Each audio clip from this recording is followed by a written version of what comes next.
Welcome, everyone, to a fresh edition of Draft on Tap. My name is Aldo Gandia.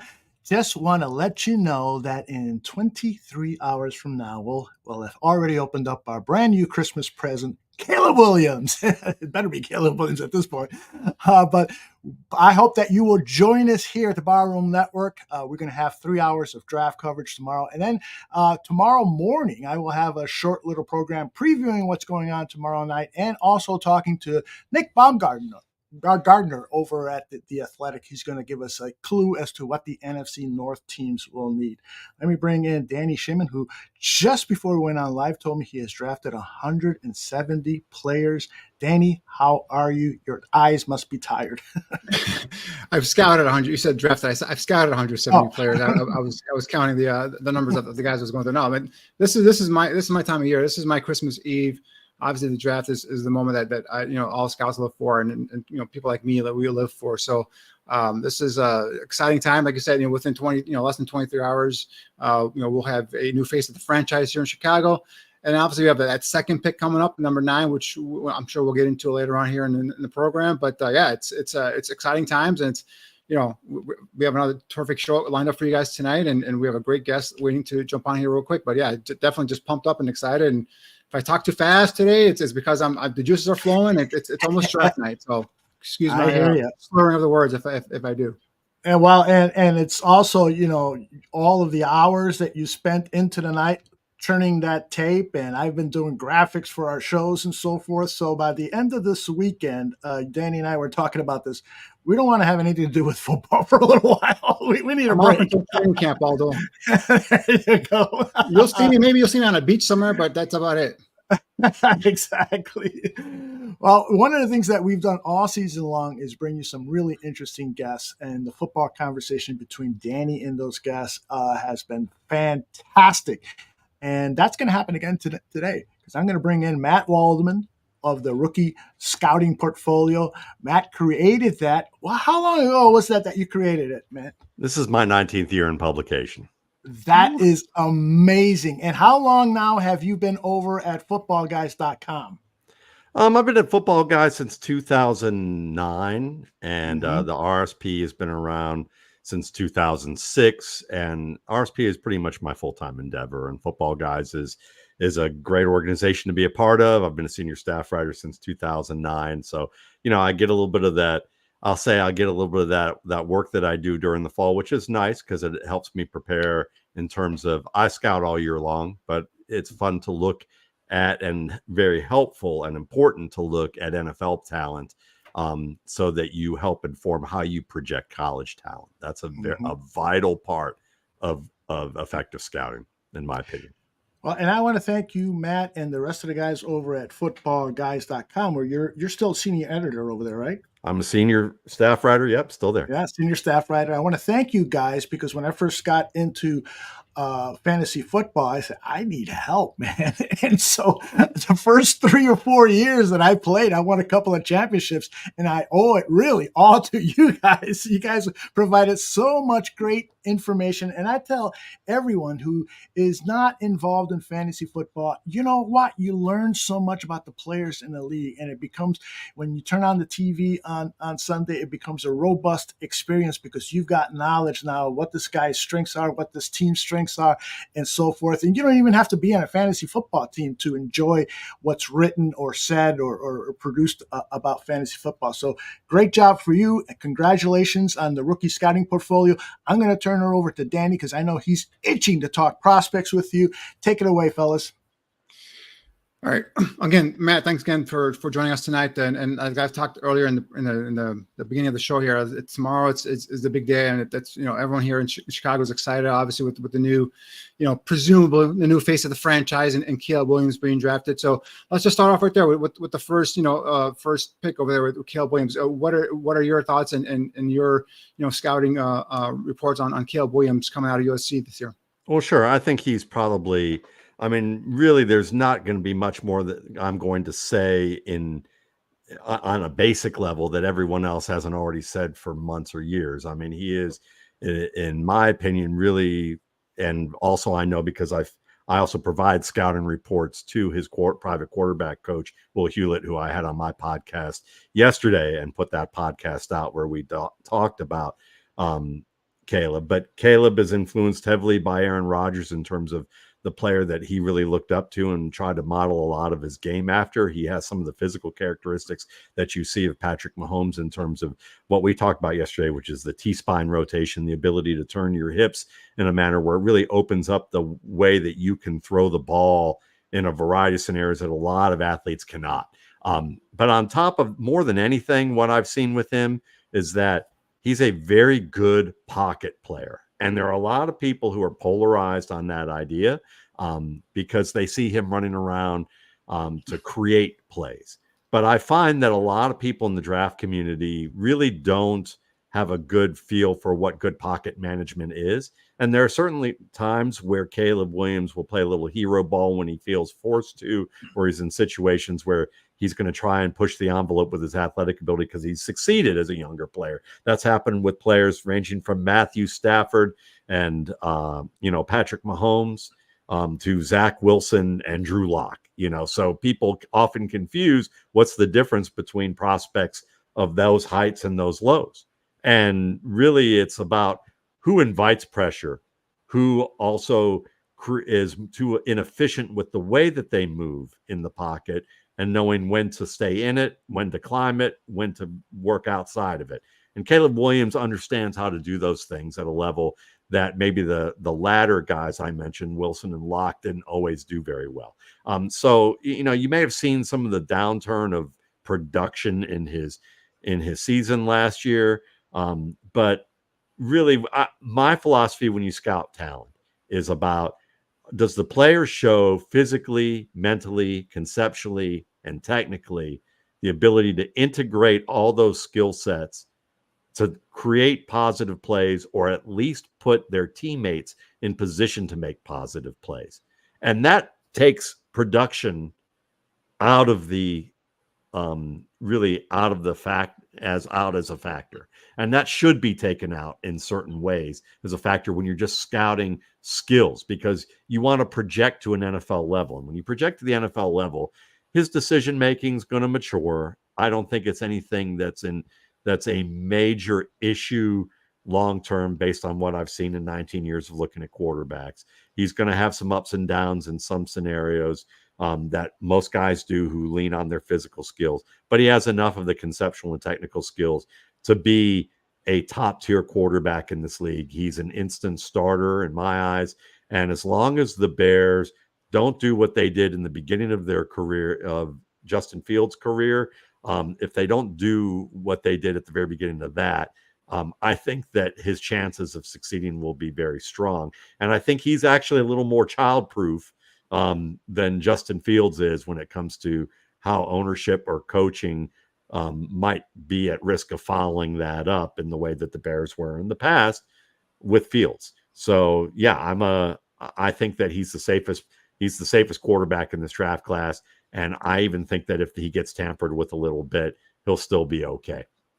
So I want to follow up on that childproof comment you just made. And that's one of the biggest fears I have in terms of, or criticisms I had with Brian Poles. Like, if you're going to do this, if you're going to clean house with the quarterback and offensive coordinator and all that stuff, just clean house with the head coach as well. Because obviously, Maye Eberflus going into the next year with some pressure on him to go ahead and expand on those 7 wins, make the playoffs, or at least compete for the playoffs, and contend for the playoffs. So you said he's childproof. So if the Bears do go, say, 7-10 and Eberflus is gone and the staff is gone, explain what you mean by he's childproof.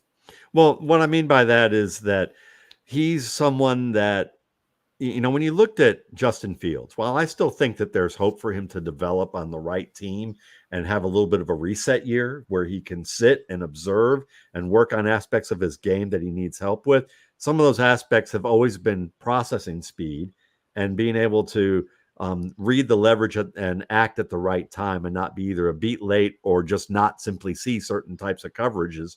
And a lot of that has to do with when you're new to the league and you're developing as a player, you're still working. Some of the things that you're working on to enhance your processing is identifying coverages, the speed and confidence in which you act on what you identify, and then incorporating that all into incorporating all of your good foot, what your footwork should be, how what you're seeing in the pocket, your spatial awareness and feel of how you move in the pocket, as well as pre-snap tells and early post-snap tells of what defenses are doing, as well as just learning the playbook. Oh, and you're 20, 21, 22, 23, and this is maybe the first time you're living alone on your own in a new city, people with a lot of money.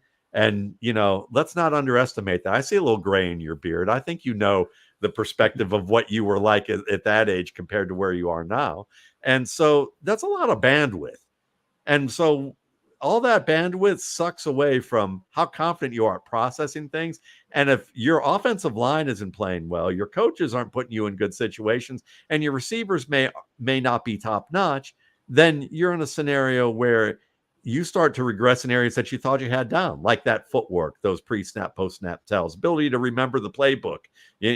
Certain things that you thought you had mastered in high school are now falling apart, and people are going on, on social media and saying, I thought you guys said he could do that in college. Mm-hmm. He's not doing that at all, and this is the pros. That's what happens when you regress. So I would say with, Caleb Williams, the difference is that he does process the field better and read it better pre and post snap and move in the pocket better than Fields did on an efficiency level, so that if things start to go wrong, his game isn't going to regress as far as Fields will. There won't be as much questioning of himself in certain areas, and he's going to be able to create a little bit better and be a little smarter about things that he's doing, because he's not going to be as overwhelmed with questioning his game the way that he actually did and said, I got to go back and play my own game. Caleb Williams is going to be more the type that's going to push back and say, I know what my game is. Don't try and tell me or gaslight me into telling me what my game is or isn't. I know that there's things I've got to do, but behind the scenes, he'll probably say, someone's got a block here, or let's take this play out. Let's take this play out of the playbook. Let's do some things that we can make this work. And on top of that, I think it's also that I like while a lot of fans may not like that Eberflus is still here. I would say if we're going to give a player one more chance, you give your coach one more chance to show that they've learned. And at least the fact of the matter is now you have, DJ Moore, who is still in the peak physical part of his career that is probably intersecting with the peak conceptual part. And you have Allen, who is probably, still, showed last year that he can still play at peak level, even if maybe people are worried about his physical ability. So you have two guys, especially in Keenan Allen, who's going to be helpful as a veteran to help Caleb Williams a lot in terms of like in the huddle, reading defenses, being on the same page, and helping him understand some situational football or reaffirm or validate some conceptual things that need to happen. And that's not something that the Bears have had in their receiving room. And one thing that you and I both agree on, sounds like we agree on, is the structure that's needed within the coaching staff, within the offense. And we saw last year at USC where some of that looks like it was gone. It was Caleb kind of trying to make plays on his own, and that's where he got himself in trouble. Missing receivers, not throwing it on time, so on and so forth. My question is, how much of Shane Waldron's background do you know of? And because a lot here in Chicago are just kind of like, all right, Seattle. He had success with, Russell Wilson went to a Pro Bowl underneath him. Geno Smith resurrected his career, went to a Pro Bowl underneath him. So in terms of Shane Waldron, first of all, I'm not sure if you know much of his background. If you do, how will he or can he then kind of control, Caleb and make him play within structure of his offense? Well, I think that more than anything, first thing that we have to start with is maybe take a step back and emphasize to viewers and listeners that offensive coordinators and quarterback coaches in the NFL do not develop quarterbacks. That's not their job. That's not what they do. It's a big misnomer in some places. It's actually, they are translators of the offensive scheme and game plan. The things that they may work on is something I just talked about yesterday with Will Hewlett, who is a private quarterback coach and works on technique and works on conceptual things and throwing and all those types of efficiencies that are going to help a player be stronger. And it's going to happen more in the offseason. Is that what these coaches do more often is help them maybe translate little things with footwork or get advice about getting the ball out early, little things that might help keep them on the right page with what they need to do within the structure of a specific play. But if they have to work with them on more of the the fundamental skills, and I don't mean fundamental as in basic or beginner skills, but like the fundamental things that these players are going to have to continue to work on to sharpen their game and be optimized for their development, that's not coming right now. And if it is, that player's in trouble. So I think for Waldron, more than anything, is he's just going to have to understand, what does Williams do well? What are the things that he struggles with a little bit more? And let's eliminate the things that he struggles right now and give him opportunities to do the best work that he can do within the scope of his game. So like with Russell Wilson, you allow him to do certain things off structure more. Maybe there's certain things with play action game, more seam type of work that you're going to do to attack with him in certain areas of the field as opposed to maybe throwing a lot of dig outs or deep outs. Whereas with Caleb Williams, he can make pretty much every throw physically. So what you're really looking for is what are some matchups or alignment looks that we're going to do where maybe we can make certain blitz looks look, be very obvious. What are certain game planning things that we can do that allow coverage reads to be pretty obvious for a young player who's developing and growing, where defenses are going to have a tougher time maybe hiding or disguising what they do. And that will allow Williams to be able to be at his best conceptually more than anything else. I think that's really what they're going to be looking at more than it is about, decision making, more about putting him in situations where he doesn't have to be as conceptually advanced as a 7-year veteran. Interesting. So suffice to say, if you're Ryan Poles and you had the power of making the first pick tomorrow night would be? Yeah, Caleb Williams, because you gave away your other quarterback. What are you going to do? I mean, the only other thing I would say is this. Let's take an alternate universe because it's the obvious question. Caleb Williams, he is and he should be. But if we're going to explore that Ryan Poles, walks down the stairs at whatever the address is for the Hallis Hall or wherever it is that should be named after Hallis. I don't know. I'm not a Bears fan, so I don't know, guys. Forgive me. But, the house that Hallis built, let's just put it that way. If he falls over, knocks his head on something before he falls down, and when he comes to, he gets the bright idea that he's not going to get Caleb Williams. The only possibility I would say is to trade back and get far enough down that you have a pretty good idea that a guy like Michael Penix will be available in the second round. Or even, God, I don't even want to, compared to Caleb, I would say not Bo Nix, but still, but I would say look at like a Michael Penix in the second round. If you really want to go about do that, build in your trenches, continue to build your trenches and do that. Or don't draft a quarterback at all. Continue to build out your trenches and the middle of your defense and get strong there, where any quarterback with 5 to 6 years in the league and half a brain left is going to say, this is where I want to finish my career because I've got good 5 years left. And this is where I want to play. There's the only two things. Either you're going to be patient and know that your job security is firm for making that move, which it probably won't be. So yeah, you take Caleb Williams. And then with the second first round pick, they got obviously 9th overall. Obviously it depends on who's there, how the board falls. But I'm a huge Rome Odunze fan, and I just said, don't get too cute, like you just said. Don't fall down the stairs and just get some weird brain injury. Keep it simple. Take Rome Odunze, who to me is the second best player in this draft.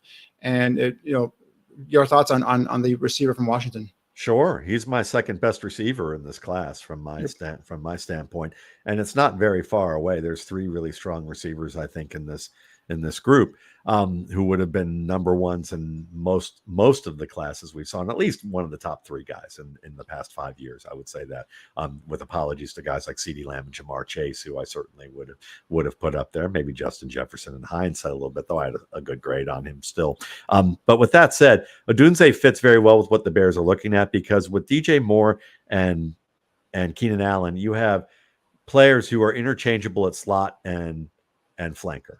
Okay, so you can use Allen a lot at flanker. Probably when he was younger, it was more optimal to do that, but you can still find matchups for him in that way. And the same thing with Moore, great runner after the catch. And he's gotten better, though, as an outside receiver to the point where he can also be a contested guy on the boundary.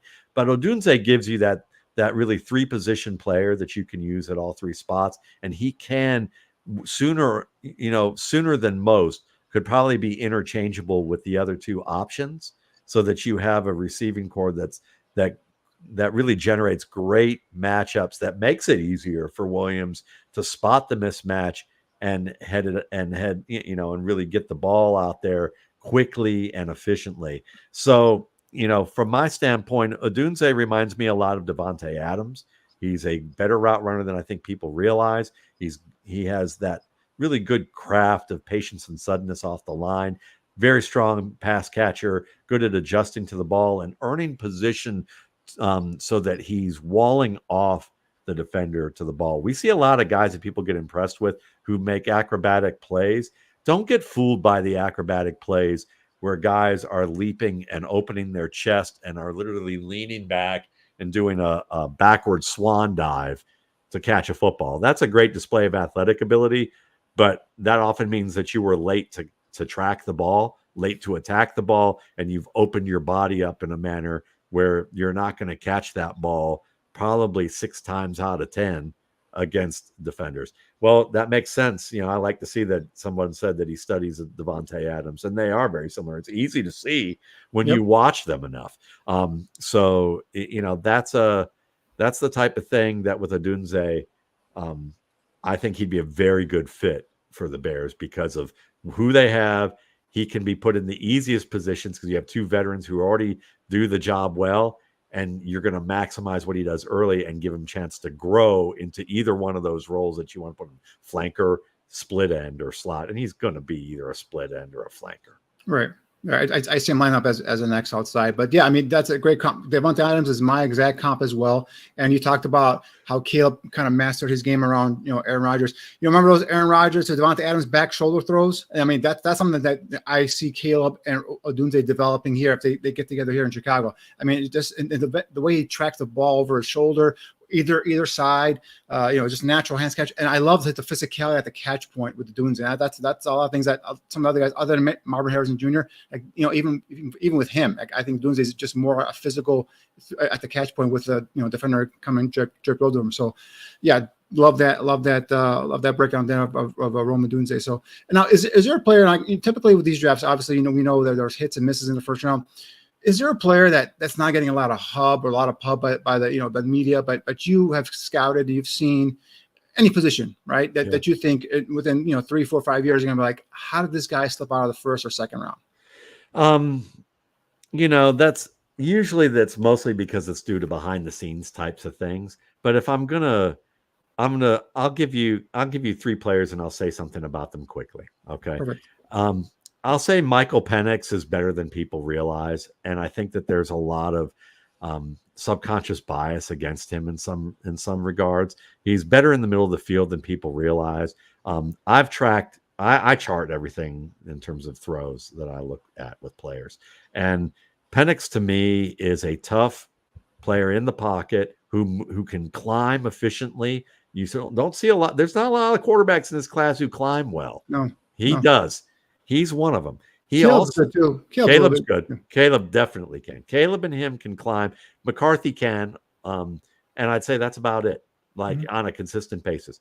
Some of the guys do it occasionally, but not as much. Penix we know he's great on the vertical, and the outside stuff, but he can throw inside. He's just going to have to get a little bit more experience reading more complex defenses doing it, but he's been a good decision maker throughout his career, and he's tougher than people realize. There's a lot of narratives about him that are just kind of silly. So I think Penix is a guy that he's going to fall to the second or the end of the first, and it's going to be a Lamar Jackson-like situation, just a little calmer where people aren't beaten. The owners are just afraid of getting beaten up about Lamar Jackson through the media the way that, about Penix the way they were about Jackson.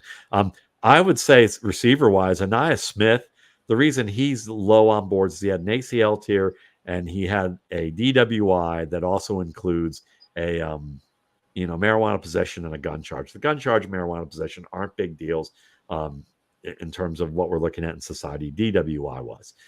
If he can prove that he's matured, and I know I've hired people in the past who've had records expunged to find out later that they've done those things, and you would have never thought that, especially the kind of people they are in the community and things like that. So let's give people a chance to grow.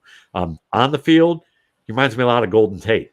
Think about Golden Tate, highly recruited running back at a good program, played pretty well, but was better outside than inside as a runner. So they kicked him out to receiver, and they suddenly go, wait a minute, this guy can run pretty good routes. He's a quick learner, catches the ball like he's a 7-year NFL veteran, and wait till he's in the open field as a runner after the catch. And the Bears have seen enough of Golden Tate to know what I'm talking about. He was a Pro Bowl caliber player at the height of his career. Think of Nia Smith. All those things I described about Tate, I would describe about Smith. And the final Plus guy, the return skills too, Nia Smith. Exactly.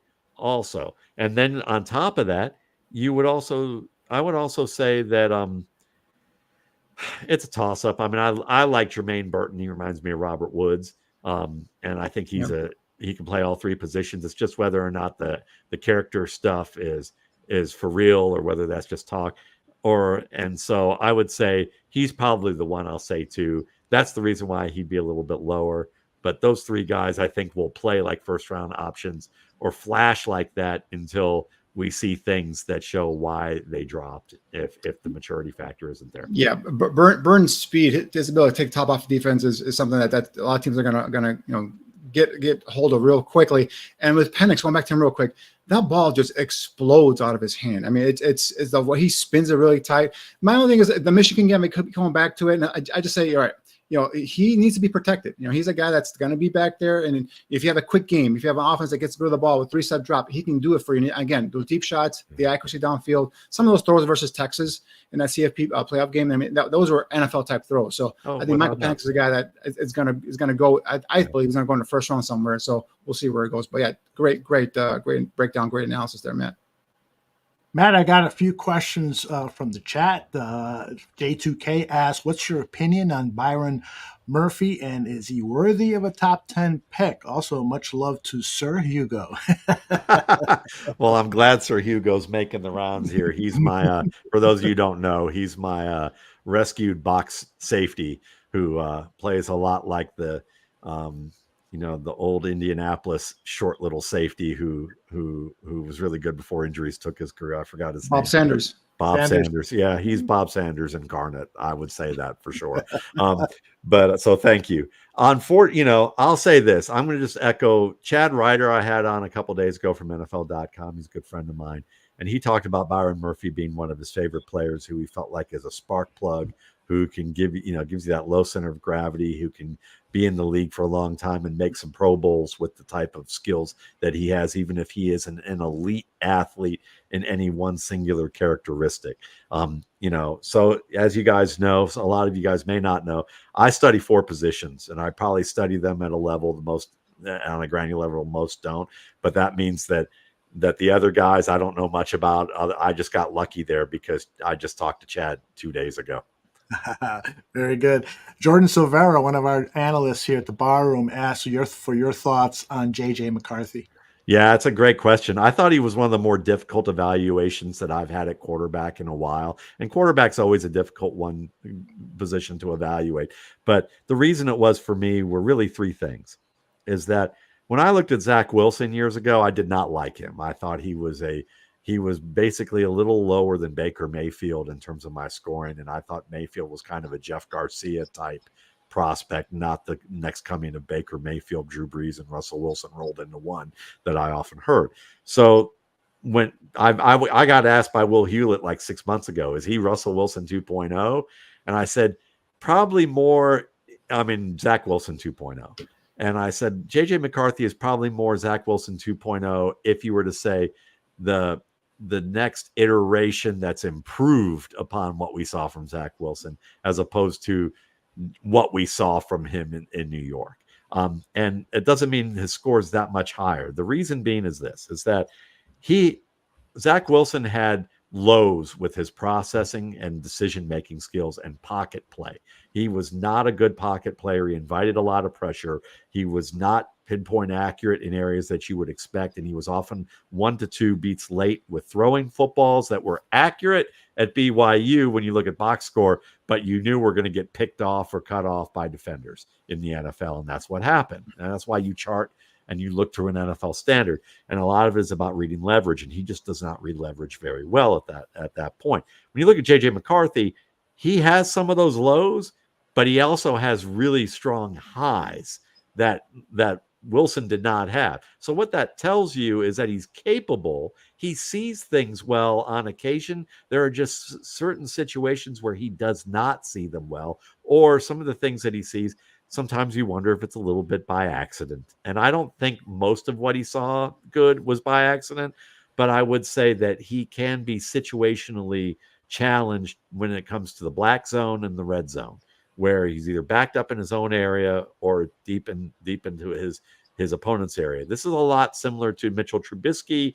Don't get PTSD, anybody who's not a Mitchell Trubisky fan, but you know, Mitchell Trubisky had the same issues at North Carolina when you watched his tape. And JJ McCarthy at times tries to play hero ball, doesn't throw the ball away in those scenarios where he should, doesn't read the linebacker drops as well as he should, or where safeties are located or defenders are on the back hip, and misses some of those plays. At the same time, he reads leverage in certain situations, and you go, that was an excellent throw. That was an NFL caliber starter, Pro Bowl caliber play that you just made. And I like the fact that he doesn't usually invite pressure. Sometimes he'll peek outside, get back in, and climb, and he does a good job to get away with that oops thing that Drake Maye does not get away with. But he may not get away with that as much in the NFL, but I love his feet. I love that he's willing to make some of the daring plays, because you need that in the NFL. You need to sometimes, make those types of plays and go outside the scheme to do it. It's just, I think he's that guy that he projects more like a Jake Plummer to me in the way of, like, think of Jake Plummer at his best, when he was with Denver and he had the team behind him. He's got great footwork, quick arm, can really attack you in the play action game. And that's the other thing. I didn't see a lot in the vertical game. And when you grade a player, the difficult part for me was you can watch workouts and see what he does on pro day, but until you actually see a legitimate game, you see enough of these looks in 28 yards and beyond. I didn't see enough, and I don't even need a lot to judge accuracy in that range. But I still didn't even get that minimum after watching like 8 to 10 games and charting it. I didn't feel comfortable saying whether he's going to be good or not with his vertical skills. So when you combine those things I mentioned, that made it difficult. It's like he's either a guy who this year if he lands on a good team, I'm totally okay with the idea of projecting that he'll survive his first year and make good enough plays that people will be excited about him, and they won't be whining about him like Bryce Young and feeling like he's over before it even began, which I don't think is true. Or he could be the next Zach Wilson if he winds up on a team like the Jets or the Washington Commanders, if their offensive line isn't good enough and he gets pressured a lot and he gets regressed into bad habits. I could see either end of the spectrum, but it's going to be somewhere in between. And that in between area means let's wait till next year to see how he continues to grow. Got two more for you, Matt. And by the way, Jordan thanks you for your very thoughtful analysis. J2K has another one. He wants to know about Ben Sinnott. Where do you think he will go in the draft? He's a big fan. He's got him ranked as his number 2 tight end. And by the way, Danny Shimon also has him ranked as his number 2 tight end. What are your thoughts on the tight end from Kansas State? Well, let's make it 3 for 3 right now. So you can drive, okay? So, because he's my number 2 as well. He's also Chad Ryder's number 2. And I remember Chad mocked him. He mentioned to me off air that he mocked him as a top 50 pick. And I asked him, what did he think? And he said, I don't care. He's like, and I laughed. I said, I like that answer. But honestly, wherever he goes, I think there's a good chance that he will go that high, mainly because teams are going to look at Sam Laporta, and they're gonna realize that they're always looking for move tight ends early. The Bill Belichick philosophy that has kind of bled over for other teams is you can get blocking tight ends later. There are no Rob Gronkowski's out there. They're unicorns. And if they are out there, they're even more unicornish if they actually stay healthy for 3 out of 5 years, because it's such a demanding position to do that. Cole Kmet might be the closest thing to that. And while, good for Cole that he got his second contract and we're rooting for him, he's, no one's going to mistake him for Rob Gronkowski. So when we look at Sano, he could be mistaken for Sam Laporta in the sense that he is a decent route runner, not as good as Laporta, but he is as good of a pass catcher. He is probably better in the open field than Laporta, and Laporta was very good. Sano has better contact balance. He and good feet in the way that Laporta has it, and those good feet carry over to the route running. And he's a good, backside blocker, move tight end who can play fullback, H-back, give you double teams, work in those areas of the game.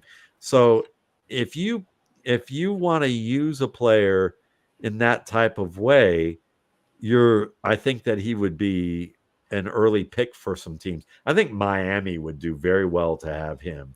I think the Bears, I don't know if the Bears are really philosophically aligned to get a guy like him. While it'd be fun, he might be that gadget that gets lost in the couch because the offense has too many players to focus on in a way that they might not be able to manage. But I'd say, like in Miami, that people might say the same thing, but there's some players that are aging. And Jonnu Smith is kind of like a poor man's Sano, and in the way of like good after the catch, strong, can give you that ability. He doesn't catch the ball as well. Maybe wasn't quite as good of a route runner coming out as Sano is. But you could see how Sano could work behind Smith early and get some situational playing time and grow into it quickly. Well, I would say I love what John says. And that's true from a route running standpoint, but from a blocking standpoint, Rob Gronkowski could block defensive ends and strong side linebackers and 3-4 linebackers one-on-one. Sam Laporta, go ask Sam Laporta if he can do that, and he will tell you that's not my role. I'll do it if I have to. He'll give you all the great answers to say, but the translation is, hell no, I can't do that like Gronkowski. And he knows it, and that's okay. Yeah. I got one more for you, and I'd love for you and Danny to talk about this player. Matt, where do you rank wide receiver Brian Thomas Jr. from LSU? And that's from Vizzo Joe. Thanks, Vizzo. Sure, he's 5th on my board right now. And he's a guy that I think can be an instant starter if really needed to be in certain situations. He's probably forecasted more as a split end. But he could give you some flanker skills too as his route game continues to improve because he's good after the catch. He's someone that runs sharper routes than I think some people give him credit for. He has the ability to continue. The problem is that people look at consistency, and it's hard to judge how other evaluators view what's consistent or not, and how specific they are at looking at it. One person may look at his routes and say, well, I saw some sloppy routes or sloppy breaks at the top of his stem or turns that weren't flat enough, or they didn't drop his weight well enough in certain scenarios. And they didn't specify which, and maybe they don't prioritize how they grade that to say whether it's good or not. And that's fair. That's the tough part about scouting. For me, I thought he was a little less consistent in the deep intermediate game when it came to some of those routes, especially dropping his weight or maybe making that drive step and line step. But I saw enough in the short area of the game and as with the speed of those routes, and also as a runner after the catch when he's at full speed, that I could see that he's just got to practice it. It's not like he can't do it. It's not like he has no bend, like he's Kelvin Benjamin with no bend, or Chase Claypool with Claypool's got bend. It's other things that Chase and Claypool had going on. But that's the thing. I think Thomas has that developmental potential to be a starter, and at the very least, a really strong number 2. What the Bears, not what the Bills thought they had in Gabe Davis, maybe after year one or in the playoffs of year 2, or Bills fans thought they had, not the Bills. Bills knew what they had. They had a good number 3 receiver. I think Brian Thomas is what fans thought Gabriel Davis could be for them, and are now glad that maybe he's somewhere else.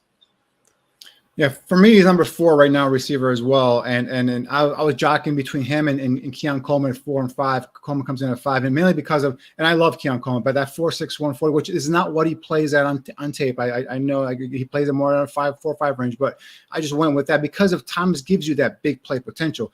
You talked about a big frame, 6'4", 200 plus pounds, and one's a 4.3 940, gives you some of that deep vertical speed that the guys like Coleman will give you some speed, but not, he'll be more of a target in the middle. And I think both are developing still. I think they haven't hit their peak yet, but I just think that the big play explosiveness that Brian Thomas gives you on offense is why I kind of put him right ahead of Keon Coleman. But they're right there for me, both of them. Dude. The one thing with Coleman, and I don't know if you see this, I wanted you to talk more about Coleman. I was going to ask if you would, because I like him too. I love him. Yeah, I love him. I just, and then I think about Thomas. I don't know if this bothers you too, Matt. Is he's got hands. He's got good hands, but there's times he always allows the ball to bounce off his chest and then bounces on you, and it's incompletion. Like, dude, you got good hands. Just complete the catch with your hands, and that's something. Again, young guy. I think he's going to develop and get better as time goes along. But yeah, those 2 guys. I'm telling you, this is a loaded receiver draft, and I'm just like everybody. Guys in the 3rd round are going to come in and be 3rd or 4th round. Are going to be impact players in this class, I believe. That's very possible for sure. We always have kind of an attrition thing where maybe work ethic or maturity causes these guys, once they're challenged in the league, to not know how to work or don't think they have to. And then the near career death experience happens, and then they suddenly either get their work together or not.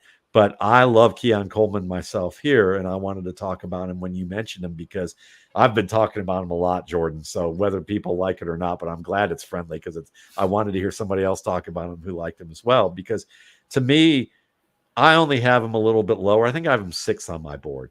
And the only reason that is that the scenario that I could see where he struggles to be what he could be. And I still think even in that scenario, he's still like a good number 3 receiver for a team that will be productive. Where he could struggle is if he's with a quarterback who is not a anticipation thrower, especially not to secondary routes. Like if he were a team with Joe Burrow, where Burrow comes off Jordan Chase as his primary, or Jamar Chase as his primary read, and hits Keon Coleman right away at the top of his stem. Coleman's got that separation early. He gets early separation frequently with his quickness, his acceleration, and his ability to run a good route and use his hands and feet effectively to get that separation.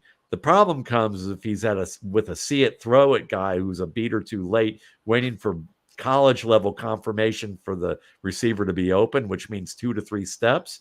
And then that becomes a scenario where the defender's going to recover, and either the quarterback's not going to have the confidence to fit it in there, which Coleman could still make the catch, or he's just going to end up throwing it in a bad position and way too late, and then it's taken out. But what I love is, even whether you want to debate his long speed or not, is what he does after the catch. I mean, everyone who's ever watched him understands he's a punt returner.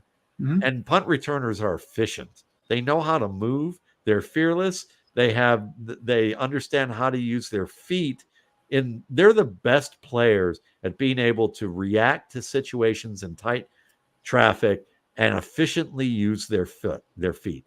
I mean, that and kick returners are good that way too. But like, I call him the Garrett Blunt of wide receivers, in the sense that everybody wrote off LeGarrette Blunt because they didn't like the speed, but he was super quick and he was explosive in tight space and really efficient and dynamic as a mover. And they used him on kick returns. And he was a very good running back. And if you're a fantasy player, it was always the joke that LeGarrette Blunt was the guy that you drafted after the 10th or 11th round in a fantasy draft every year while he was in New England, because there was at least a 6 to 8 week stint, if not for the entire year, that he was going to give you top tier production. And I think Keon Coleman's the type of guy that, if the speed's not there, he's still going to give you, I think, what Kelvin Benjamin a Kelvin Benjamin plus type of player, like a more full-fledged route runner, maybe a faster Plexico Burris type, a T. Higgins type, Yep. Yeah. If Higgins he's is a good comp. yeah, Yep. and if he's faster than that, which I think we both think he is, Yeah. maybe he's a low-rent Anquan Bolden who could gain a little bit more in real estate value as his game continues to grow. Matt, there used to be a TV show here in Chicago in the 60s and 70s, hosted by Irv Cups in it. It was called Cup. And he would always describe the show as he and his guests engaging in the lively art of conversation. I want to thank you. I'm going to borrow his phrase and say, thank you for engaging in the lively art of player evaluation with Danny and everyone in the chat room. You've gotten so many compliments in the chat room for your work and for your appearance here today. Tell people how they can thank you by following you on X and your websites and so forth. Sure.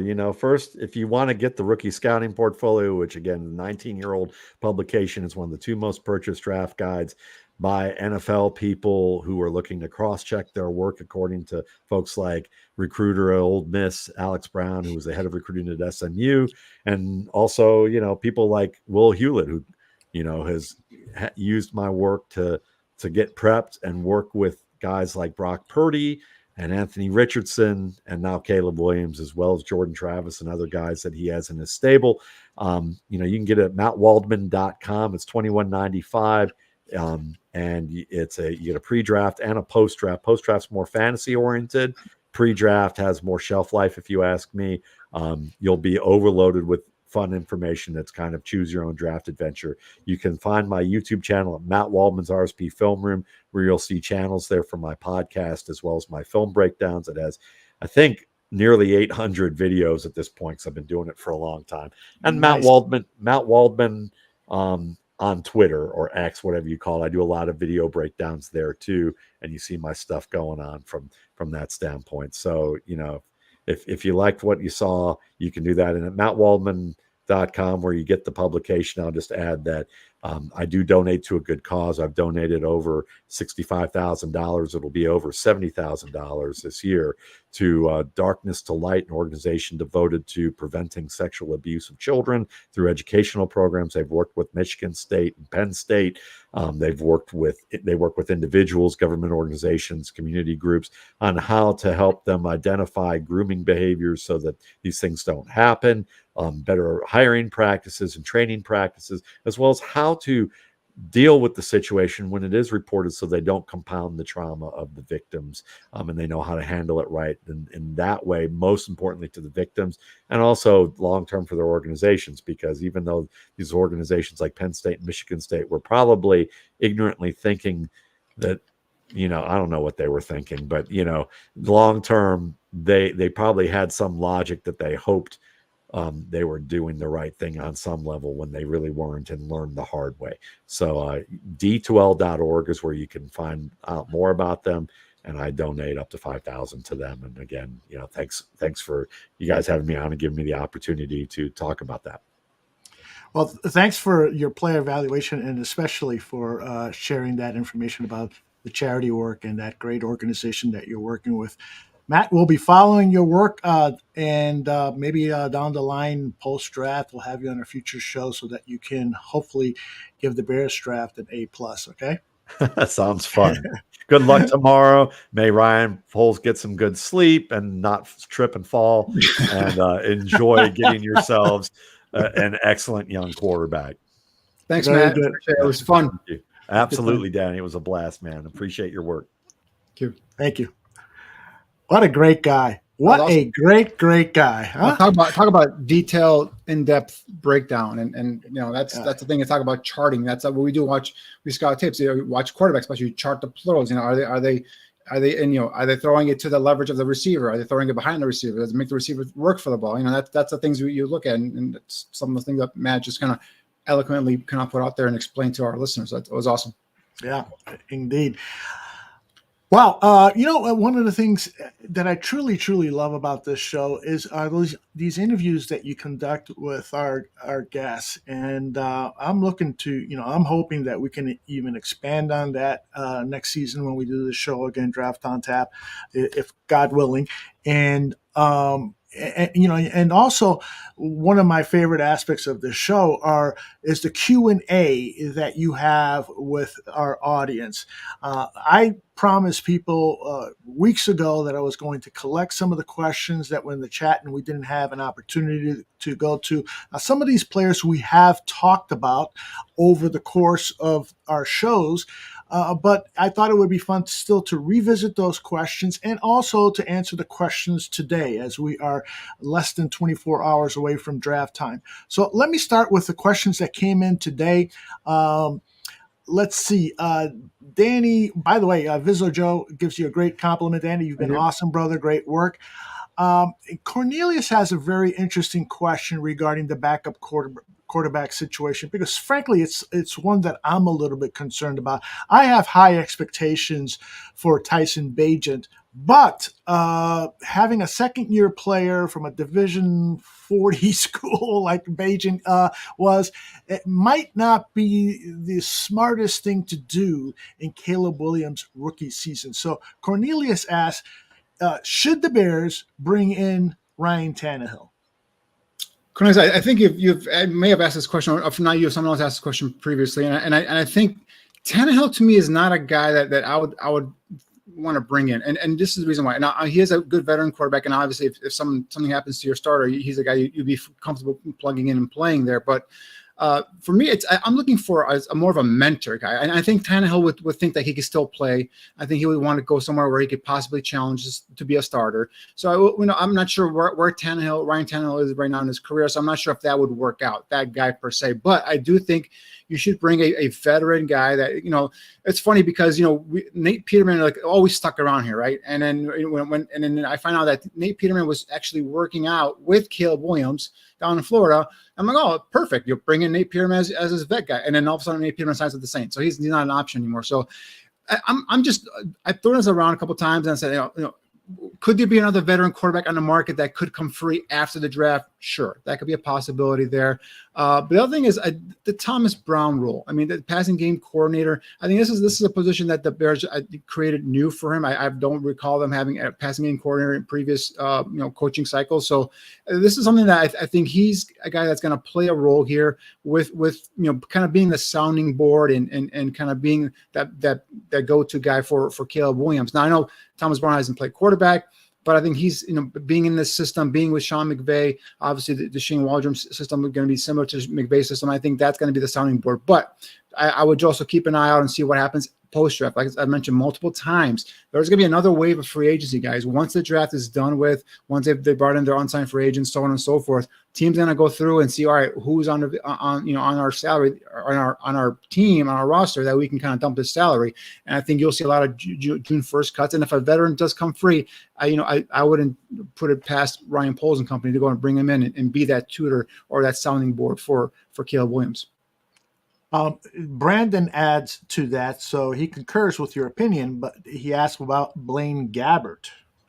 Gabbert is an interesting guy. Obviously, a high pick. Had fell on hard times. He's been with some good quarterbacks, namely Tom Brady. So he's backed them up. So he's had some experience. That would be a guy that I could think more of.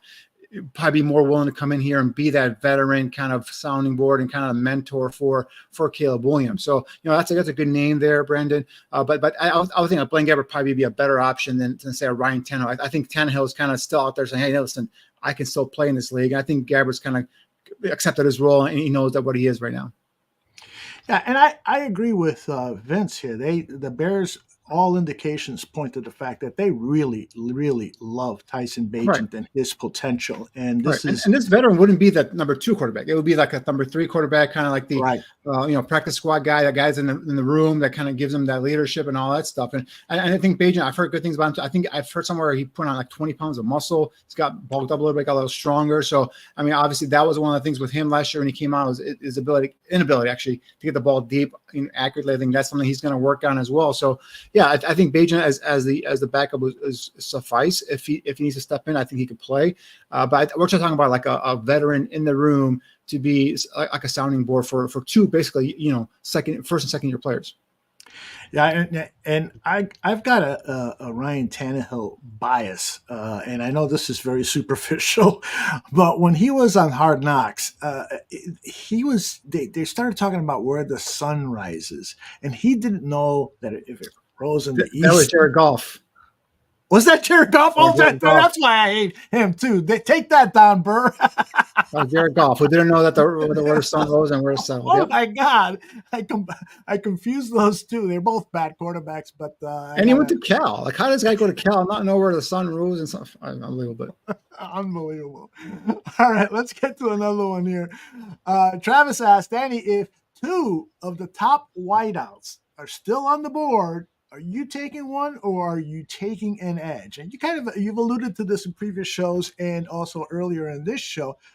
Give us some more on your thinking here.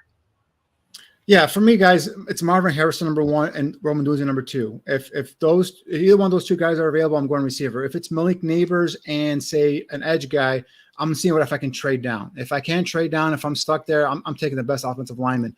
I'm not saying that Malik Neighbors is not a great player or potentially be a great player. There are certain things in this game that I'm just not a big fan of, and I just don't think that that's something that the Bears could go ahead and delve into. And again, this is a deeper draft in terms of the receiver class. I would prefer if they're going to get a partner to trade down and recoup some picks and get some receivers later on in the draft. I still feel the Bears need two receivers, not just one, two. So even if they get Rome Odunze, I know they're going to be limited in terms of draft capital. So maybe they'll go out in the free agent market after the draft and begin another receiver. But I do. For me, that there's a big difference between Marvin Harrison, Rome Odunze, and Malik Neighbors. For me, I know. Across the league, across the board, they're all kind of mixed in together, all three of them. But there's a big gap for me, and especially filling in with this offense, with this quarterback, with the type of receivers they already have on this roster. It's Marvin Harrison, Roman Odunze. If those two guys are available somehow, some way, I pick one, and I'm happy, and I go on to my next pick. Yeah, and Cliff says that he thinks there's going to be around a dozen edge guys who should be released in the preseason right after the draft. As you know, Danny, there's a reset in terms of players who are kept and released. It depends on who they draft and so forth. So there could be some interesting names that you and I will talk about sometime after the draft after we've gotten some rest. Yeah, because we know they're not going to be able to fill all their needs. If they stay with 4 picks, and I truly do believe he's going to go in 4 picks, and I think he's going to take the 2 guys in the top 10. And then I think again, we just like the scenario. If Odunze is there, I think he's going to take him and go home happy. But if he does trade down, which I think is very, very minimal that opportunity, I think he's going to go with 4 picks. And then now next 2 are 3rd and 4th round. Now you're going to look for guys that can come in and contribute. And I'm assuming those guys, I'm hoping those guys are going to be on the defensive line, on the defensive front. So we'll see who's available there when their turn comes up in that 3rd and 4th round pick. Yeah, we've learned of your opinion about Brock Bowers, but I want to ask, kind of a compilation question because his name has come up a lot in the chat today. Do you think that Waldman, with his love of using 2 tight ends, might be pounding the desk, and the table at the draft room saying, the top 3 wide receivers are gone. Give me Brock Bowers because he's a hybrid player. He's a tight end / wide receiver that can be so creative with them, and we'll have him for a long time. What are your thoughts about maybe that being the surprise of the draft and the Bears either with number 9 or trading down a bit and acquiring Brock Bowers? If they hadn't gotten Joe Everett, I'd say all right, maybe Brock. If they trade down, Brock Bowers could be someone that they could target. But from everything we hear now, he's targeted to go to New York to be Aaron Rodgers' quarterback. There's a tight end off there. So the thing with Brock Bowers is will already fit, right? You already have 2 tight ends here on this roster. You're bringing him and Joe Everett kind of similar players, right? And you if anything, you'd want another blocking tight end. So if you go 3 tight end sets, or if you want another player, you're going to have guys that can stand at the get his hands on the ground and at the offensive line and be a force there, or at least help block. And I just don't think that's Bauer's strength. Bauer's strength is being basically like a big receiver and being like a George Kittle, who's a lot of comps are for him as for a George Kittle type. But Kittle is a pretty damn good inline blocker as well. And Bauer's, that's not his game yet, right? So for me, it will just be duplicating what you have, a little bit better of a prospect than Joe Everett, but still, he's a move,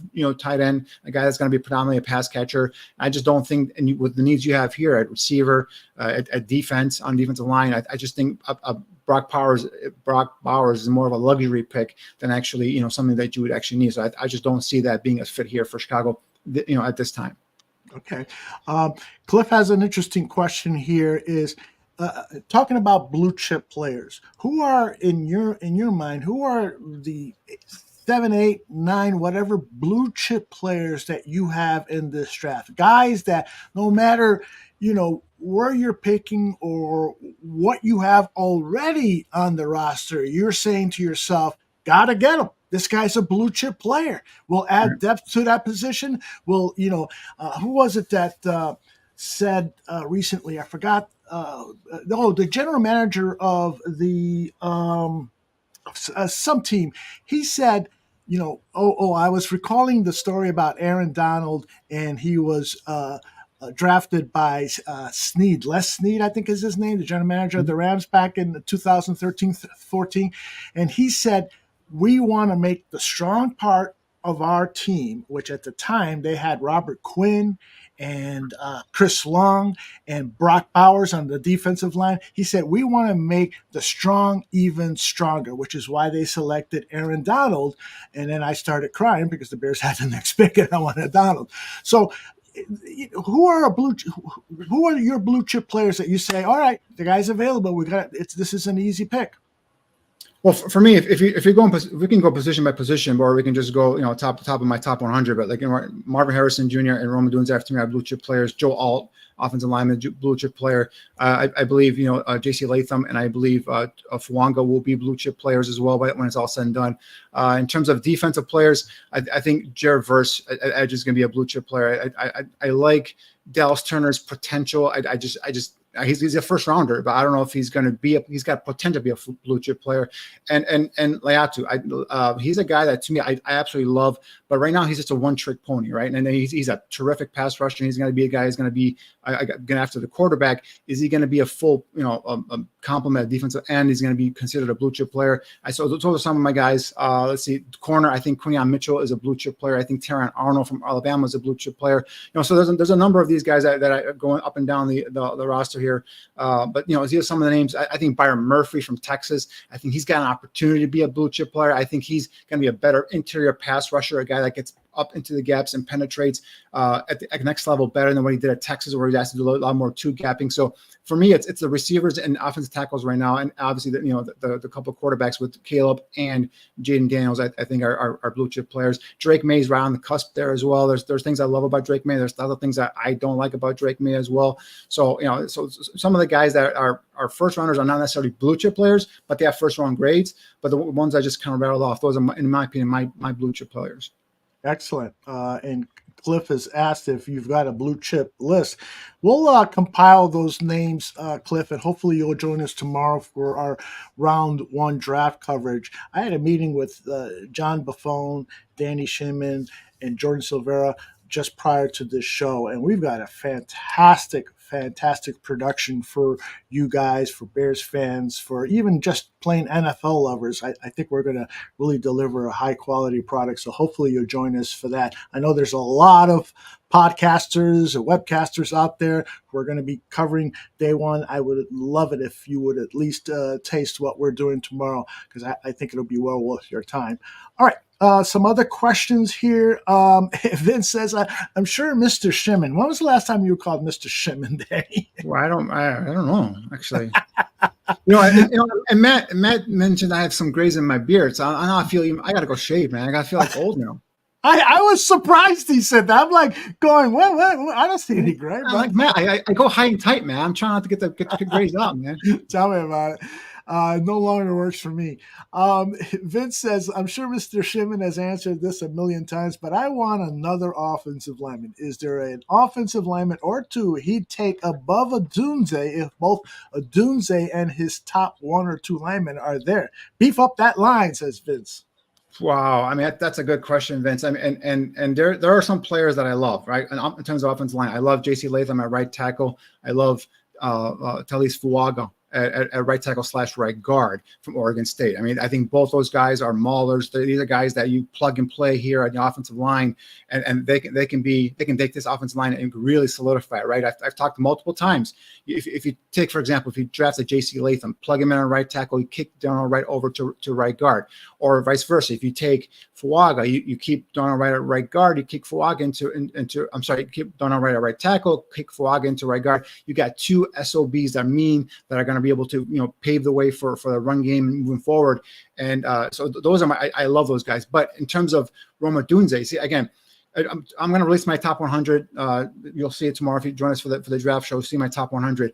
My top player is Marvin Harrison Jr. My number 2 player is Rome Odunze. That's how much I love Rome Odunze. I mean, he's right up there on par with Marvin Harrison. You talked about with Matt earlier. His comp for him was Devontae Adams, which is my comp for Rome Odunze as well. So imagine getting that type of a receiver play potentially from the 9th overall pick. And I think that's how much I love this kid and the ability to bring him on with Caleb Williams. So by the way, they've already apparently formed some sort of friendship. They were both on the same flight to Detroit together. They're taking pictures. They were talking about them joining up, in the combine, and I guess he was already throwing some passes to him. So I love that mixture there, and just to see him kind of grow with Caleb. Obviously with DJ Moore, we talked about, Keenan Allen to me is a rental, is a 1-year player. Even if he has a great year, I don't know if I can commit long-term money to a Keenan Allen who I've mentioned multiple times here has missed 11 games in the last 2 years combined. So I think that by that combination of Rome Odunze and DJ Moore, and then obviously with Cole Kmet and whoever else, now you start forming an offense with Caleb. I think that's a attractive combination that I can't foresee bypassing. We talked about it with Matt, in terms of Aaron Rodgers and Devontae Adams having that connection where Aaron would throw it to a spot. Devontae Adams had the ability to kind of contour his body with the body control on back shoulder plays. That's the kind of bond and connection I see developing here potentially with Caleb and Rome Odunze. I just don't want to bypass that. That's why I said make it simple. Don't overthink it. If you get Caleb number 1, Odunze there at number 9, that's a big question now. Now there's talk about it. He might even be there at number 9. And then that's a whole different conversation right there. But if he's there at 9, don't overthink it. Go make the pick and put those two together and just watch what's going to happen offensively. Iceberg says, "Who needs Mel Kiper when we have Danny?" Mel Kiper was my idol growing up. I spent weekends, watching Mel Kiper on ESPN, and that's who I wanted to become. I wanted to become that. I wanted to work in the league and all that stuff. So yeah, Mel Kiper. Shout out to the Godfather there. There you go. Vince says you still got a little bit more to catch up to the GOAT. I agree. I'm not down either. And so now we're going to go back in time to some of the questions that I found from previous shows that we did not have time to answer. And so, Vince, you're up first. And the very, very first show, you asked Danny the question about please evaluate Drake Maye. So I'm going to update your question a little bit because Danny's already talked about Drake Maye and his evaluation, but I'd like to get his updated thoughts on Drake Maye and where he might go in the draft, because there's talk about him going number 2, about potentially a team like today on ESPN, there was news about the Giants potentially trading up to grab Drake Maye. And so what is your evaluation of Drake Maye, and where do you think he's going to end up, Danny? Yeah, for me, obviously, Drake Maye came into the season, him and Caleb. That was the talk 1 and 2. Who's going to go number 1? Was it Drake or is it Caleb? And as the season went along, and obviously, both players struggled, throughout the year. But just breaking down Drake's tape here, to me, he's QB number 3. And tomorrow, my partner Jordan Silvero will be out there, and he has Drake Maye as number 1. On his in terms of his quarterback. So we can discuss that tomorrow when Jordan's on. But for me, there's things with Drake that you love. I love the size, 6'4", 223. And that's the prototypical size quarterbacks that I want. I want those big guys, sturdy. he's athletic. He's not just a statue in the pocket. He's a guy that can take off and use his feet. And he's not a Jaden Daniels or a Caleb Williams in terms of big and ripping off to 20, 30, 40-yard runs. But he's a guy that can extend drives and get first downs, and he's tough as nails. The kid will stand there and take a beating. But when you break down, Drake's this year in terms of some of his negatives, it's the footwork was all over the place at times. His accuracy was not, and that could probably be aligned with his footwork, right? I know he lost Josh Downs, his leading receiver, to the Colts last year in the NFL. Lost a couple of offensive linemen to the NFL as well, so that could have affected. There was a new offensive coordinator brought in by North Carolina, so that was a little bit different for him as well. So you could see some of the step back or regression in stats and numbers, but the play, the decision making to me was a little bit erratic all over the place. I mean, I was watching him against I believe it was against Notre Dame, and there was a I'm sorry, it was against Minnesota, where he just literally threw the ball. It was within the 25-yard line, and he threw the ball to the outside linebacker. And I'm like, where are you throwing? What are you seeing here? And there are things like that on his tape that really kind of bugged me and bothered me. And I just didn't have answers for those things, right? So I think he's and Mr. Fact, he's not Mitch Trubisky. Let's just put it that way, right? I mean, let's get that out. I know he went to the same school. I know we're all, and Matt dropped a couple of names on us that really kind of gave us some flashbacks there with Trubisky and Claypool. So names we're trying to forget here, but yes. But he's not Trubisky, guys. So let's be fair to the kid. This kid is a very good, very high talent, quarterback come out of high school. He's a guy that actually, has been starting for the last 2 years. Trubisky couldn't beat out an undrafted free agent at North Carolina until that kid graduated, right? And then that's when Trubisky got the start. So, but this kid's got talented arm. He's got some all things. Like he's got to tell in terms of like he pats the ball when he wants to, when he tries to get the ball out quicker. So there's things he's got to work on. But these are not things that you say, all right, this guy is not going to make it. This is the talent is there, and the size you talked about, can make all the NFL type throws. Solid pocket awareness, but there's things he needs to be coached up. And then one thing I wish for Drake Maye is he goes to a team that will allow him to sit. And we always talk about these young quarterbacks going to teams and sitting, and eventually they always get thrust into it, right? Anthony Richardson, we were talking about last year. This guy is not ready, but he's got the body, and he's got this tool set to be a heck of a quarterback. Heck, he was starting week 1 for the Colts, right? So that's the thing. Is like, but I do wish he goes to a team that has an established starter. So I think New England is a good spot for him because they have Jacoby Brissett, who's a respected veteran who'll start, first, 6, 7, 8 games, maybe the whole season, and allow Drake Maye to kind of sit there and just kind of work on some of the mechanics, work on some of the, Matt talked about it also in his interview, and it's that these, quarterback coaches and all that stuff, they do work on these mechanics, they work on the footwork and all that stuff, and just let him get comfortable with the speed at the NFL level. I do think Drake Maye is going to be a solid to a good quarterback. But in terms of when I go in my rankings and kind of break down the tape, there's a clear difference, at least for me there is, and Jordan can talk about this tomorrow, but there's a clear difference for me between Caleb, Jane Daniels, and Drake Maye. And that's why he comes in third for me. Okay, good stuff, Danny. Eco Bean, this was 2 months ago, he asked about Keon Coleman, and you said earlier that he was number 4 on your list. Actually, this is number 5. Number 5. I'm sorry. Yes, behind Brian Thomas Jr. So you've evaluated him already on this show, but tell me why you have him ahead of Xavier Legette, Brendan Rice, Adonai Mitchell, Xavier Worthy, and Jalen Polk, who round out your second half of the top 10. Well, the thing with Keon Coleman is first of all, 6'3", 210. This guy is just a physical beast, right? He transferred from Michigan State to Florida State, and he's a guy that for me, just his quickness off the line for a guy that big, that strong is pretty good. And I think he's a guy that can beat press coverage, whether it's with his size or with his quickness off the line of scrimmage. He ran a 4.6 140 at the combine, which to me is not what he runs on tape. He's more of like a 4.5. I'm not saying he's a 4.4 guy, but he's a 4.5, high 4.5, low 4.5 guy. So he's a guy, and then watch him get down the field and make the plays. And I love guys that can make contested catches down the field with defensive backs straight over them. His ability to go ahead and pluck the ball out of the air and then take it the distance, put the LSU game on, caught a slant and went about 50, 60 yards for a touchdown. So I'm saying the speed at the combine doesn't match his game speed. And I think that size at 6'3", 210, physical specimen with that ability to make, contested catches and the body control and the long arms, the big catch radius downfield. I think that's a guy that can develop into a really solid X receiver. Now, I don't know, can he ever be a number 2, number 1 receiver? Time will tell. But I think that frame, and he's a young player. It's only a third-year player, junior. And again, this guy was a punt returner, as we talked about with Matt, so he's got some of those open field moves. He's not as nimble as some of the others, like a Xavier Worthy or anything like that. But I'm telling you, his size with the combination of his catch radius and big play potential. I think I've been talking about Keon Coleman throughout the football season, guys. You could hear me mention his name here and there.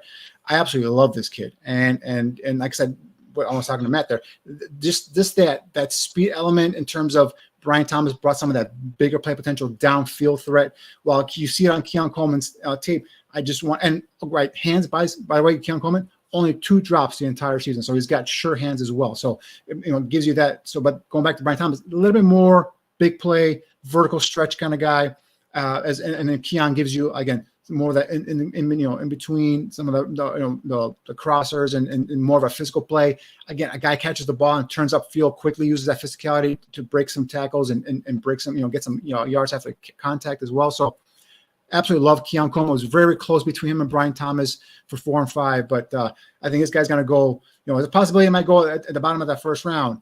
Or he could very well going to go in that second round. I think he's going to make some team very happy. But he needs to go to a team that I feel has an established number 1 receiver.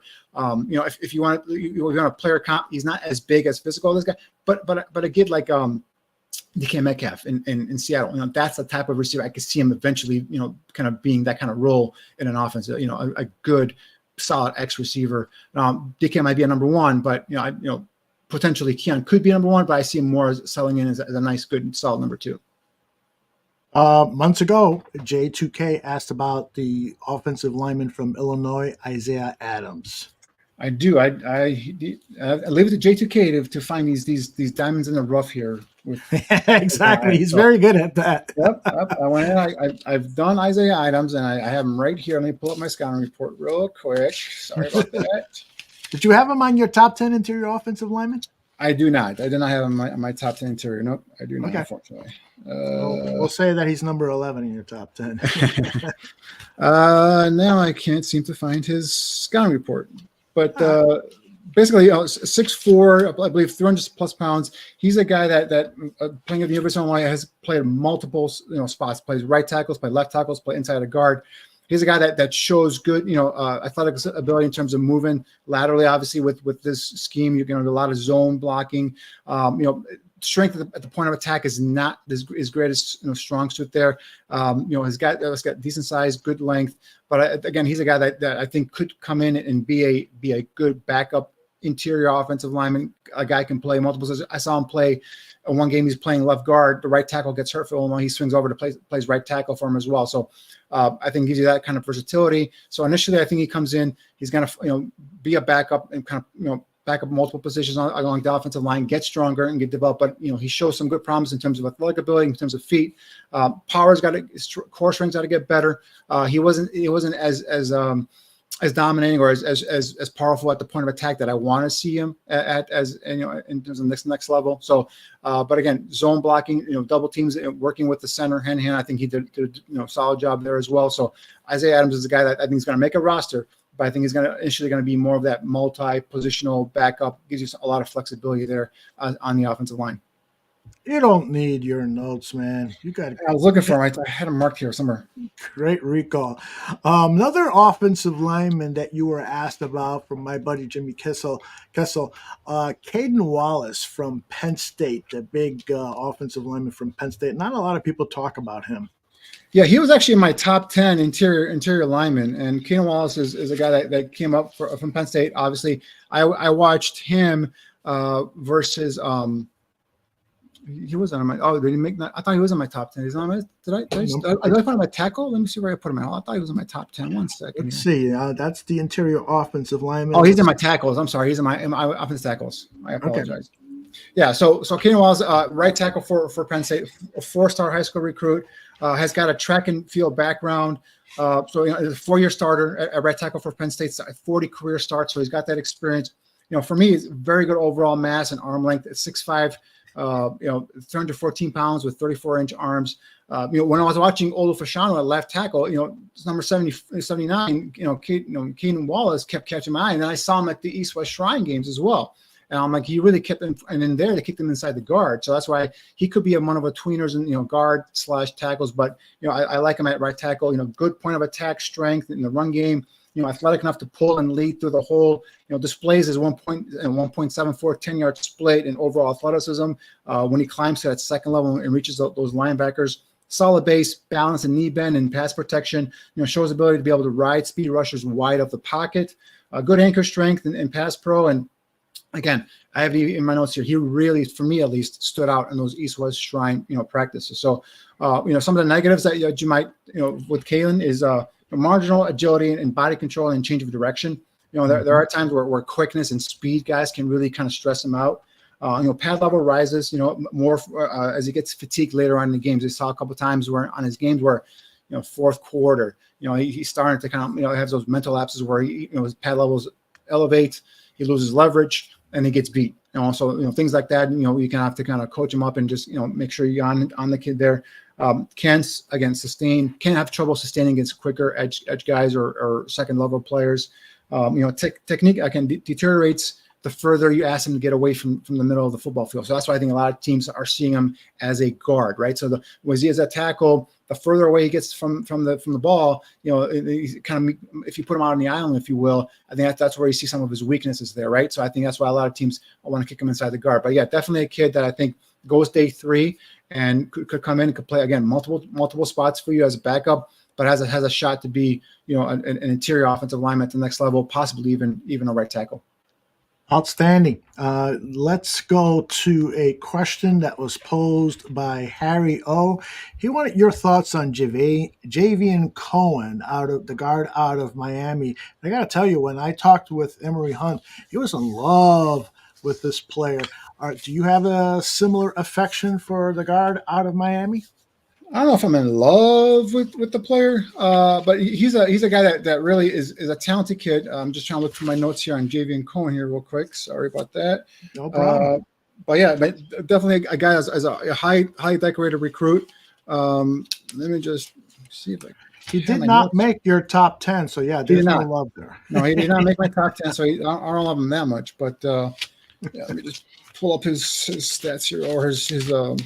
How many notebooks have you gone through? I have 5 notebooks. I've broken them down by offensive linemen, interior, offensive tackles. I got defensive linemen. I got quarterbacks. I got receivers. I got tight ends. I got running backs. I got safeties. I got cornerbacks.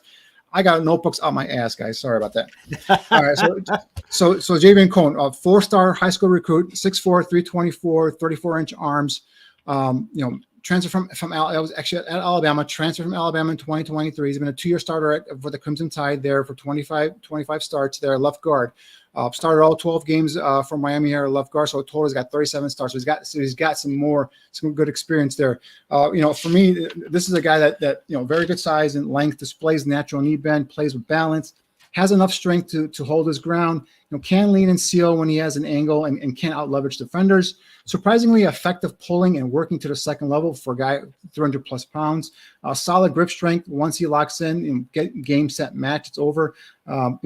Confined pass pro blocker. For me, he's more of a guy that we used to call in the scouting world, he's a phone booth blocker, right? We don't have phone booths anymore, so that term is kind of out of whack there. But he's a guy that in a confined space is pretty good pass protection. Seems to like to be able to get in into the defender quickly post snap. And for me, he's a good gap scheme fit player. Okay. Negatives, adequate, point of attack power, should be more powerful than he is, in my opinion, for a guy what potentially shows that kind of strength, that lower body strength. Technique lapses, needs to play with more consistency and bend and leverage. Gets in trouble when his feet stall and is slow to shift his weight, struggles to sustain or maintain pass protection blocks when facing quicker defenders, lacks the quick change of direction, quickness, especially you'll see this at the next level, and second level, I should say, second level defenders. I think ran a pedestrian 3-cone, which was like an 8-2, 8-3 cone, which I can show some of that lack of, quick change of direction. So for me, He's not a scheme fit here. First of all, he's a talented kid, but I think he's more going to be a guy that's going to be better looked upon playing inside on a more power-based gap scheme system. The same guy, Harry O, asked about the kid from Marshall, Ethan. Yep. Is it Ethan Driscoll? Yeah, I think that's Ethan Driscoll. He was I believe he was at the Senior Bowl. I think I saw him there for the first time. Big kid, 6'8", 313 pounds, long arms, 35 3/8. Played basketball predominantly growing up. So this is a guy that got a late start to football. Walked on at Marshall, actually. So, he's a guy that's battled injuries early on in his career, had a torn labrum in 2021. He has had started 26 games in the last 2 seasons. And, the one thing you put on his tape and what you see is terrific size, obviously, with those long arms and big hands. He's light on his feet. Again, former basketball player, and you see that agility, and you see that balance in his athletic frame. Lean frame, but he has that room to grow, meaning he's got room to add some more good lean muscle mass on his body. Tries to run his feet on contact, which is, you like to see that. Athletic to fan the rush with all his moving parts, and is coordinated. For me, he's more of a positional blocker. He's more of a guy that tries to stay in between the rusher and the quarterback than a guy that's a technician there. But again, we talked about his late start to football, so that could be something there where you look at there. So as developing, so he's more of a developmental guy for me. A guy that lacks the strength and the power at the point of attack to be any sort of a man mover or a line of scrimmage reestablisher. So he's something where this is a guy I think goes late, maybe 7th round, maybe even a party free agent. I'm not sure, but that size and length, I think someone and those feet, someone's going to draft him, I believe. And you just get him stronger, put him on your practice squad, and let him develop. But he's got the athletic ability, he's got the size and the length that you like. So I think someone's going to take a chance on him and just look to develop him and get him stronger. Yeah, Dane Brugler said that he projects him as a 5th or 6th rounder and a guy that could potentially grow into being a quality swing tackle in the National Football League. J2K just offered up a question. Do you have any insight on the defensive end, Brennan Jackson? Yeah, Brennan Jackson out of Washington State. He's a guy that I watched, and I think I've said this multiple times before, but he was number 80. And I'm like, was this guy a former tight end? I mean, because he's that athletic, his good quick step quickness, gets off the line of scrimmage, has solid bend, not great bend. He's a guy that I think has 7 sacks this past year. So he's been productive for Washington State, but also a guy that I think is right now is going to be a situational player, athletic as heck, has to deal with a lot of injuries in his career. So that's one concern you have to take a look at in terms of his medical background. He's missed a lot of games, there, but intriguing edge guy. Is he a down and down out defensive end? I'm not sure, but could he come in and be a rotational guy? Could it be a situational pass rusher? I do think that you can do that. He's got good, get off at the line of scrimmage, but definitely a guy that you can bring in and make it a part of your defensive line. But still, I'm not sure if he can be a down and down out, hand in the ground defensive end starter for you. Excellent stuff, man. I think that takes care of all of our questions. Jordan added this thought: Brennan Jackson's a straight line player, but coaches will love him. He plays his heart out and is built well. Moore never stops on Brennan Jackson. That's the one. Sure. And Brugler has him also as a 5th or 6th rounder. So we'll see how that turns out. Tomorrow is our big day, and I will start with a short tease episode and also talk to Nick Baumgardner over at The Athletic. He's going to focus on the NFC North for us and tell us what the expectations are. And then at 7 p.m. Central, 8 Eastern, it's Danny, it's Jordan, it's Buffon, it's our The Bears, The Draft, a day one coverage, every pick. We're going to have some outstanding analysis, some really cool graphics for you to enjoy, and lots of information, trivia information, scouting evaluations, you name it, we'll have it. Danny, are you going to be depressed like on Sunday morning when the draft is over? I know you're joking, but there is a little bit of a I don't know what the proper term is, but like a little bit of a letdown after the draft over, because we put so much time scouting these players and writing up reports and getting to know them, learn their backgrounds and all that stuff, and then talking to you guys and giving you guys all the information. That once it's done, it's kind of like, okay, it's done. Now what do I do all this time? And so there's a little bit of a little bit of thing, but no, I am looking forward to getting, a nice vacation, going somewhere. And like I said, next time you see me, it will be for training camp, or it'll be we're running to a beach somewhere. There you go. That's right. We run into each other. Yeah. I like that idea. Well, and I can't stress enough how important this draft is. The theme of tomorrow night's show is the rebuild, and this could be the crowning piece in Ryan Poles' rebuild program. If he's going to go down in history as one of the greatest, or if the greatest Bears general manager, he's got to hit with his picks. Caleb Williams has to be the real deal. What he does with that second first-round pick, whether he's selecting a blue chipper or trading down for some high-quality red chippers, and those picks in round 3 or 4, or maybe more selections, he's got to come up with some excellent depth pieces or potential starters and get this team into playoff contention. That's what's on the line tomorrow. And I can't think of a better crew of people. John Buffon, with his passion for the Chicago Bears, his uncle played 15 seasons for the Bears. And Jordan, while not a Bears fan, he brings outstanding knowledge of what's going on with all 32 teams in the NFL.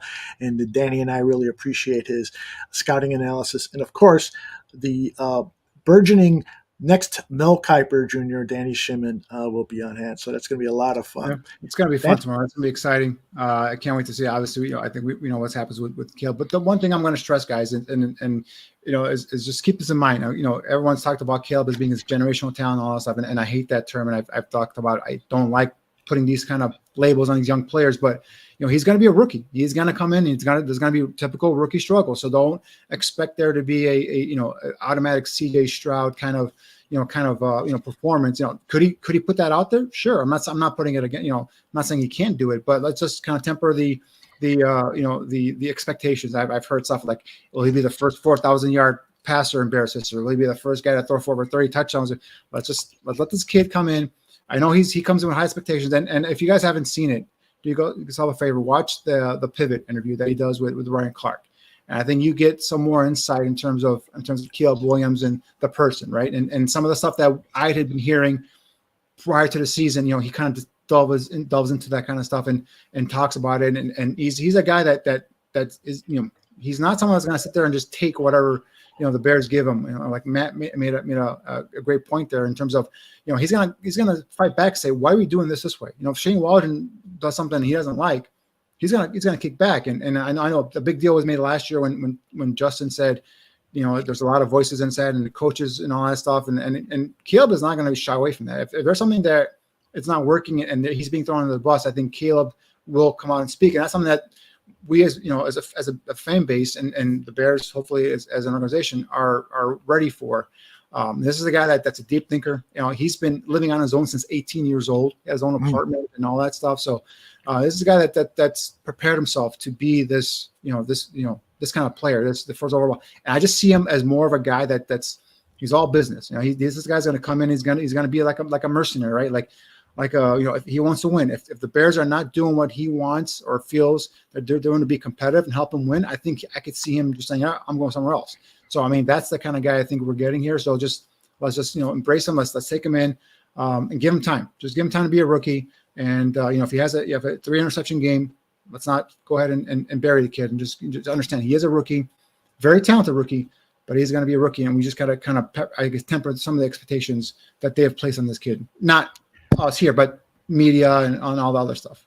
Yeah, you're absolutely right. I mean, he chose to play at a particular high school in the Washington, D.C. area. And to make his commute a lot easier, he asked his parents if he can get an apartment near the school to cut down his commuting time. And they trusted him so much that they allowed him to get this apartment and to live on his own.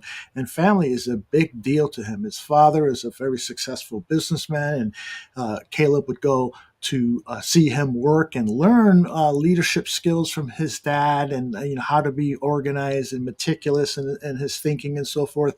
And his mom, a very vibrant, very personable woman. He got those traits from her, and the value of complimenting teammates and others, and being a facilitator to them. So, by all accounts, this guy looks like a perfect gentleman and a great teammate, and he's got the physical athletic skills to become a great quarterback. So should be an exciting time for Bears fans. And for those of us who wanted Justin Fields to get another year with the organization, hey, it didn't happen, and we'll never know. Yeah, we'll never know if he would have succeeded, but we do know that we're be a member of the Chicago Bears, and we're all Bears fans. So let's root for the young man and not complain about his nail polish or anything like that. Plus, Justin went to the perfect organization, perfect spot for him. I think he's gonna succeed there, in Pittsburgh as well. So, yeah, again, just going back to touching your point there. Although, this is a kid that's driven. I mean, he's goal driven. I mean, he says it talks about the whole manifestation, put things out there, and he puts goals out there. And a lot of people kind of heard him say, "Hey, I'm going after the GOAT" in terms of Tom Brady. He wants 8 championships and all that. Like this is what drives him. This is what motivates him. And similar, I kind of took it to similar. I'm curious if you guys think the same way. Like LeBron James. LeBron James came in as anointed as the next great guy, right, after Michael Jordan. And I think LeBron had his goal set on getting championships and doing all this stuff. And then he saw that it wasn't working in Cleveland. He up and left to Miami.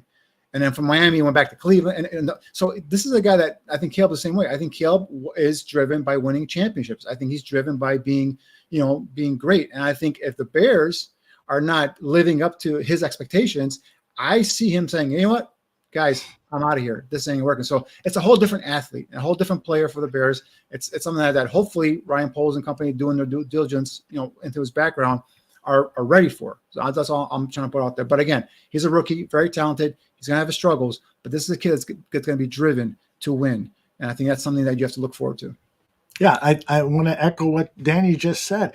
The NFL has been very, very slow to learn how to scout quarterbacks. I mean, as John put up, 6 first-round quarterbacks were traded for almost nothing this past this offseason. And a lot of that has to do with the league knows it's a quarterback year, but they're overreacting. I mean, it's not a quarterback year, a quarterback league. And so they're overreacting by overdrafting certain players. The fact of the matter is that Mitch Trubisky should have been a second-round quality quarterback. That's where he should have been drafted. And other quarterbacks who have been chosen high, years ago, they would have been chosen in the second or third round. And the same could be said about Justin Fields. We could quibble about that, but the league just has not learned how to properly evaluate quarterbacks, draft them at their real value because they're afraid they might miss out on a Patrick Mahomes.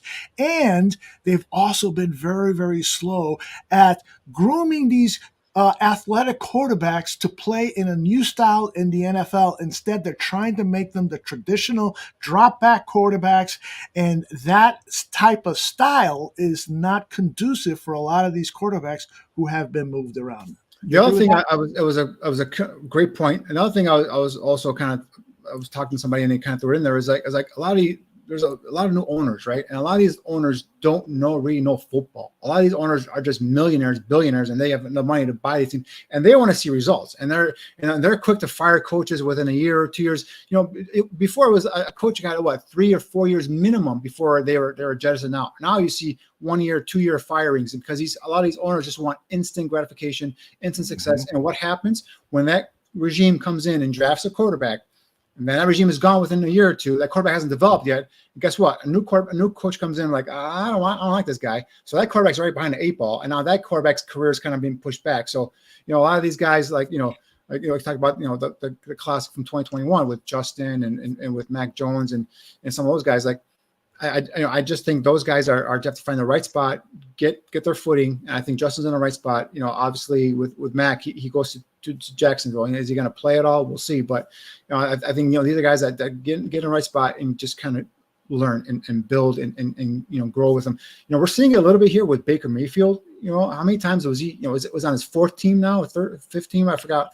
But he was a bust, right? And all of a sudden, look at him now. He gets with Sean McVay, and he gets got some more confidence. Then he goes and he works with Dave Canales, who runs a system kind of similar to a Shane Waldman, right? And he has a great year, makes a Pro Bowl, and I would probably that into a big contract with the Bucs. So it's I think these quarterbacks are just dumped aside really quick. And I think a lot of it is, like you're right, they don't know how to develop them. They don't know how to put them in a proper situation. But you just got to have patience with these guys. Caleb's going to have 4 interception games. He might have, multiple games like that. But he's also going to have 4 touchdown, no interception games as well. He's just going to have to go up and down with the rookie, with the rookie season. So we'll see how it turns. But yeah, this guy, I think he'll be the most talented passer, natural thrower of the football, other than maybe Jay Cutler, that I've seen play for the Bears. Yeah. Jordan says, this is literally why I think JJ McCarthy goes to New England. The Crafts can't help but see a Michigan quarterback who's a winner and associated with Tom Brady. Wouldn't surprise me if they force JJM to be the pick. Fascinating news today. Coming out of a report on ESPN, I believe it was that could there potentially be a reunion between JJ McCarthy and John Harbaugh? I've heard this. I heard this 2 weeks ago, but I didn't believe it, and I don't want to put out there. I don't like to spread rumors, but I heard this 2 weeks ago, and now I see Schefter talking about it today on ESPN. And for those who are not following what's going on, is Minnesota, in their pursuit of a quarterback, went to the Chargers not for the 5th pick overall. They initially went there and see if they were interested in trading Justin Herbert, because obviously Herbert is under that huge contract. The Chargers are under a full rebuild with Jim Harbaugh, and this will give them an opportunity, them being the Chargers, to rebuild, start the quarterback clock all over again with his quarterback, with Jim's quarterback from Michigan. So I mean that's the thing. But I mean what I heard was first and second round, for the 2 first-round picks this year, a first and second-round pick next year, and another first-round pick the following year. I mean, it's like it's reaching Herschel Walker type of return, and with Minnesota it doesn't make sense, right? Because you're taking on a huge contract. Okay, you still got to pay Justin Jefferson, so I don't know how that's going to work, but it's hard for me to kind of put my brain around that big trade happening, but. Yeah, I've heard it. Jordan says it's a $70 million plus dead cap, so it's not kind of feasible to build a roster. Although, the anticipation is that the young guys. They're all young guys. Yeah, a lot of young guys, and the cap is going to increase. I've seen funnier things happen, but it's something I'm not going to bet on. I know ESPN Bets already has like odds on it. That's a bet that I'm not going to take. All right, everyone, we're going to close the show here. We're going to get some rest and then prep for tomorrow's big show. Hope you can join us at least for a little while. And if you're with us for all 32 picks, I'll send you a prize or something like that. All right, for Danny Shimon, for Jordan Severa, and for Matt Waldman, our special guest, thank you all for watching, and we'll see you all tomorrow. Bye.